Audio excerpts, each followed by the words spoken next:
खालू से निकाह करना जायज़ है? क्या एक औरत अपने खालू से निकाह कर सकती है जबकि इसकी खाला इंतकाल कर गई हो? वसीम साहब इंडिया से। खालू हो गए, इसी तरह चच्ची, मुमानी, फुफ्फा, ये सब नामहरम रिश्ते हैं। तो फुफ्फो के इंतकाल के बाद फुफ्फा से निकाह जायज़ है, खाला के इंतकाल के बाद खालू से निकाह जायज़ है, चच्चा के इंतकाल के बाद चच्ची से निकाह जायज़ है, मामू के इंतकाल के बाद मुमानी से निकाह जायज़ है। अब अच्छा, तो जायज़ है, लेकिन इसमें दो चीज़ें ज़रूरी हैं। पहली बात तो ये है कि खाला की पहली बात तो ये है कि दो महरम रिश्तों को जो है ना एक ही वक्त में जमा नहीं कर सकते। जैसे एक खातून से अगर आपने निकाह किया तो उसकी बहन से भी उस खातून की मौजूदगी में आप निकाह नहीं कर सकते।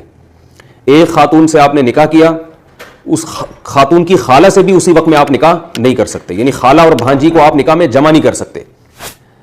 तो ये अहम मसला है, इसको अच्छी तरह समझें।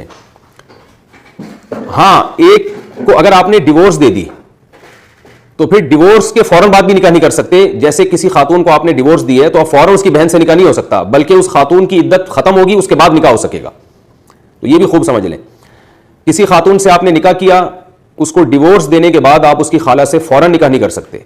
आपने अगर उस खातून को डिवोर्स दिया, तलाक दिए, तो पहले उस खातून की इद्दत खत्म होगी, उसके बाद आप उसकी खाला से निकाह कर सकेंगे। तो ये खूब अच्छी तरह मसला समझ लें। आपने अपनी वाइफ की भांजी से निकाह करना है तो वाइफ को डिवोर्स देने के बाद फौरन उसकी भांजी से निकाह नहीं कर सकते आप, बल्कि वाइफ की इद्दत खत्म होगी, उसके बाद आप उसकी भांजी या भतीजी से निकाह कर सकेंगे। तो ये खूब समझ लें। मौत की सूरत में फौरन निकाह जायज़ है।